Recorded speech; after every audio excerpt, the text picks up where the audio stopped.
குப்த பேரரசு சமுத்திரகுப்தர் பற்றி பார்க்க போகிறோம். சமுத்திரகுப்தர் வந்து ரொம்ப இம்பார்ட்டன்ட். குப்த பேரரசின் முதல் பேரரசர் பார்த்திங்கன்னா சமுத்திரகுப்தர். இந்திய நெப்போலியன் என்று அழைக்கப்படுகிறார். சமுத்திரகுப்தர் வந்து தென்னிந்தியாவில் விஷ்ணுகோபன் என பல்லவ நாட்டு அரசரை தோற்கடிக்கிறார். குப்த அரசு வம்சத்தின் தலை சிறந்த அரசரும் இவர் தான், சமுத்திரகுப்தர். தலை சிறந்த அரசரும் முதல் பேரரசரும் சமுத்திரகுப்தர். முதலாம் சந்திரகுப்தரின் மகன் தான் இவர். இவரோட அவைக்கால புலவர் வந்து ஹரிசேனர். இது வந்து வட இந்தியாவில் வந்து 9 அரசுகள் வந்து கைப்பற்றினார். தென்னிந்தியாவை சேர்ந்த 12 அரசுகள் வந்து கப்பம் கட்ட அடிப்படை செய்கிறார். இவர் ஆதரித்த அறிஞர் வந்து வசுபந்து. குப்த அரசரில் பார்த்தீங்கன்னா வைணவத்தை வந்து தீவிரமாக பின்பற்றியவர் தான். வைணவத்தை தீவிரமாக பின்பற்றியவர் சமுத்திரகுப்தர். குப்த நாணயங்கள் வந்து வீணை வாசிப்பது போன்ற சின்னம் வந்து பொறிக்கப்பட்டுள்ளது. தங்க நாணயம் வந்து வெளியிட்டிருப்பார். அதில் வந்து வீணை வாசிப்பது போன்ற சின்னம் வந்து பொறிக்கப்பட்டுள்ளது. இவர் வந்து விஷ்ணு பக்தர். போர்களில் வெற்றி பெற்ற நினைவாக நடத்தப்படும் வேதகால சடங்குகளை என்னென்னா வேதகால சடங்குகள் குதிரைகளை பலியிடும் வேள்வியை நடைமுறைப்படுத்தினார். குதிரைகள் வந்து பலியிடுறாங்க. அந்த மாதிரி வேள்விகளை வந்து நடைமுறைப்படுத்துகிறாரு சமுத்திரகுப்தர். எதுக்காகனா ஒரு போர்களை வந்து வெற்றி பெற்றால் அது நினைவாக அந்த நடத்தப்படும் யாகம் தான் இந்த யாகம். அஸ்வமேத யாகம் சொல்லுவாங்க. இதுக்கு வந்து அஸ்வமேத யாகம்.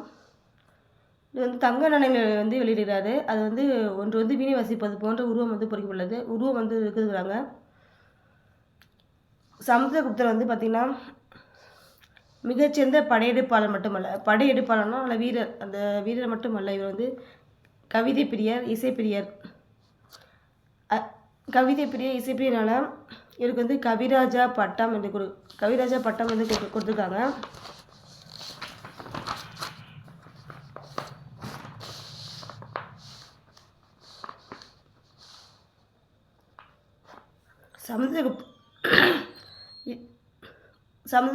சமுத்திரகுப்தர் வந்து இலங்கையை சேர்ந்த ஸ்ரீ மேகவர்மன். சமுத்திரகுப்தர் வந்து இலங்கையை சேர்ந்த ஸ்ரீ மேகவர்மன் என்னும் பௌத்த அரசன் சமுத்திரகுப்தரின் சமகாலத்தவர். மேகவர்மனும் சமுத்திரகுப்தரும் சமகாலத்துவங்கிறாங்க. இவர் எழுதிய பிராயக மெய்கீர்த்தினா பிரசஸ்தி. இந்த தூண் வந்து பொறிக்கப்பட்டதுன்னா அலகாபாத் தூண் கல்வெட்டில். மெய்கீர்த்தினா பிரசஸ்தி. பார்த்திங்கன்னா பிரசஸ்தினா என்னன்னா சமஸ்கிருத சொல். இது வந்து சமஸ்கிருத சொல். ஒருவரை பாராட்டி புகழ்வது அலகாபாத் தூண் கல்வெட்டில் வந்து சொல்கிறாங்க. என்னென்னா அந்த காலத்தில் வந்து அவைக்கால புலவர்களாக வந்து அரசர்கள் வந்து புகழ்ந்து பாடி சாதனை வந்து பண்ணியிருக்காங்க. அதை பட்டியலிட்டிருக்காங்க இந்த அலகாபாத் தூண் கல்வெட்டில் வந்து. பின்னர் வந்து மக்கள் வந்து படித்து தெரிந்து கொள்வதற்காக தூண்கள் அலகாபாத் தூணில் வந்து தூணில் வந்து பொறிக்கப்படுதுங்கிறாங்க. தூணில் வந்து பொறிக்கப்பட்டுள்ளது. இல்லைன்னா ஒருவரை பாராட்டி புகழ்வது யார் பண்ணியிருக்காங்கன்னா அவைக்கால புலவர்கள்லாம் பண்ணியிருக்காங்க. குதிரைகளை பலி கொடுத்து வேள்விகளை நடத்தப்படும் அந்த இதுக்கு வந்து அஸ்வமேத யாகம்ங்கிறாங்க. அஸ்வமேத யாகம் நடத்தியவர் வந்து சமுத்திரகுப்தர். இது என்ன குதிரை சப்போஸ் கேட்கலாம், குதிரை யானையா என்னன்னு கேட்கலாம். இது வந்து குதிரைகள் வந்து பலியிடுறாங்க.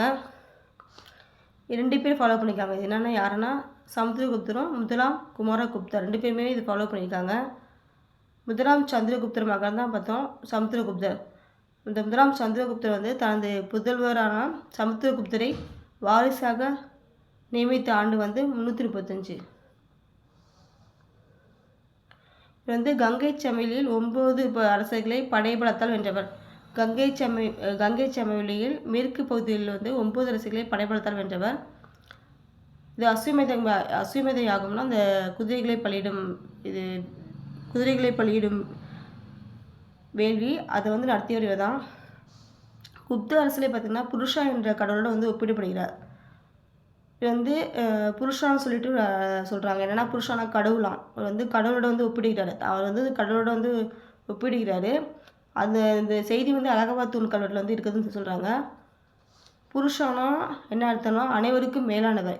எல்லாத்துக்கும் மேலானவர் தான் புருஷாங்கிறாங்க. அனைவருக்கும் மேலானவர்னா புருஷா.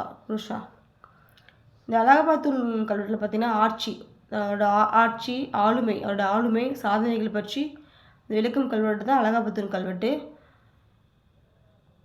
பார்க்கலாம். முதல் பேரரசர் தலை சிறந்த அரசர் சமுத்திரகுப்தர். இது அஸ்வமேத யாகம் பண்ணியிருக்காரு. தங்க நாணயங்களை வீணை வாசிப்பது போன்ற உருவம் வந்து பொறிக்கப்பட்டுள்ளது. விஷ்ணு பக்தர். இவர் வந்து இசைப்பிரியர், கவிப்பிரியர். வந்து கவிராஜா பட்டம் கொடுத்துருக்காங்க. இது வந்து ஸ்ரீ மேகவர்மனோட சமகாலத்தவர். இலங்கையை சேர்ந்த ஸ்ரீ மேகவர்மனோட சமகாலத்தவர். பார்த்திங்கன்னா பிரசஸ்தி மெய்கீர்த்தி வந்து சொல்கிறாங்க. என்னென்னா ஒருவரை பாராட்டி புகழ்வது பற்றி ஏதாவது அலங்காத்தூர் கடவுள் வந்து பொறிச்சிருக்காங்க.